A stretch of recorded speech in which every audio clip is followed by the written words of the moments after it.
Hey guys, if you're unknowingly drinking certain dangerous chemicals that are in plastic water bottles, it's important that you pay attention in this video because not only are we learning about the chemicals that accidentally leach into water, we're also learning about the harmful effects of them, not just their potential for causing cancer, but their potential to interrupt endocrine hormone signaling, and that includes the potential to cause obesity and increase the risk of your offspring having obesity and/or cancer. For example, exposure to certain chemicals has been associated with an increased risk of leukemia, and one of the biggest culprits is benzene, which is a colorless, flammable liquid that is commonly used in the production of plastics, synthetic fibers, and other industrial products. It's also a component of gasoline and is found in cigarette smoke. Now, exposure to high levels of benzene can cause damage to the bone marrow, leading to genetic mutations in those cells and subsequent development of leukemia. The risk of leukemia increases with the duration and the level of exposure to that benzene molecule. Now, benzene can be present in some plastics, including polycarbonate plastics and polyethylene terephthalate plastics, or PET. However, the levels of benzene in plastic bottles are generally very low, and it's unlikely that benzene would leach from that plastic bottle and contaminate water at levels that would pose a health risk to humans. The United States Environmental Protection Agency, the EPA, has set a maximum contaminant level, MCL, for benzene in drinking water of 0.005 milligrams per liter, or 5 parts per billion. Now, this level is set to protect human health from the potential harmful effects of benzene exposure, such as cancer and other health issues. According to the FDA, which regulates the safety of bottled water in the United States, the levels of benzene in plastic bottles are generally well below the MCL that's set by the EPA. In fact, the FDA has set a limit for 5 parts per billion for benzene in bottled water, which is exactly the same that the EPA's MCL is. Now, what about another chemical called bisphenol A, or BPA, which is used in the production of polycarbonate plastics and epoxy resins?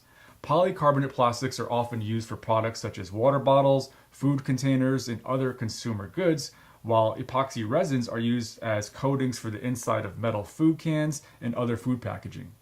BPA can mimic the hormone estrogen in the body, and exposure to BPA has been linked to a number of health problems, including hormone disruption, developmental issues, and cancer. Studies have suggested that exposure to BPA may be particularly harmful to infants and young children, as it can interfere with normal development. When you think about the estrogen receptors that we have in our body, both men and women, these hormone receptors are very promiscuous, if you will, meaning that there's lots of chemicals in the environment that can mimic the effects of estrogen. They're very similarly in their molecular structure, and when any of these chemicals that are very similar to estrogen act on these receptors, they exert the same effect as estrogen. Now, in recent years, there's been growing concern about the potential health effects of BPA, and many manufacturers have started to produce products that don't contain BPA. However, it's still used in the production of some products, and it's important to handle these products carefully in order to minimize the risk of any potential exposure. For example, it's recommended to avoid leaving plastic products in direct sunlight or in high temperatures for extended periods of time, as this can cause BPA to leach into the food or into the water.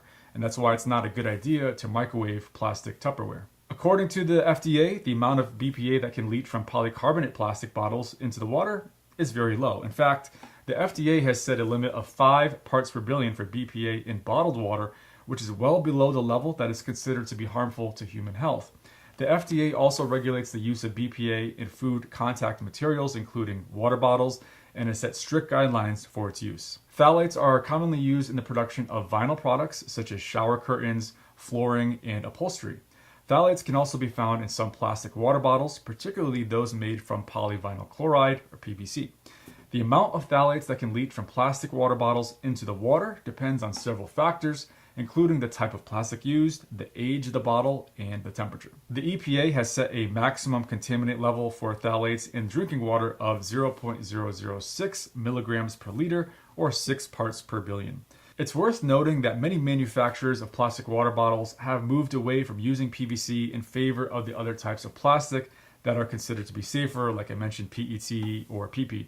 However, it's always a good idea to check the label of a plastic water bottle to see what type of plastic it's made from and to handle the bottle with care to minimize the potential risk of exposure to harmful chemicals. Now, PET is generally considered to be safe for use in food and beverage containers, and that's why it's widely used in making plastic water bottles. Now, the FDA has determined that PET is safe for use in food contact applications and has set strict guidelines for its use.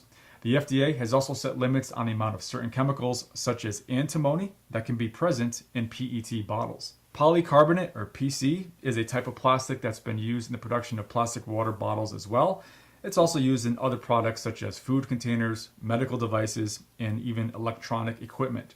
However, concerns about the potential health effects of BPA, a chemical that's used in the production of polycarbonate plastic, have led many manufacturers to move away from using PC in these food and beverage containers. This is because BPA can leach from the polycarbonate plastic into the contents of the container, particularly when the container is heated or exposed to acidic or alkaline substances. So in general, it's best to avoid plastics as best as possible. And if you're handling plastic material, remember that it's important to handle them with care in order to minimize the potential risks of these chemicals. So you're going to want to avoid leaving plastic bottles in direct sunlight or in high temperatures for extended periods of time, as this can cause chemicals to leach into the water.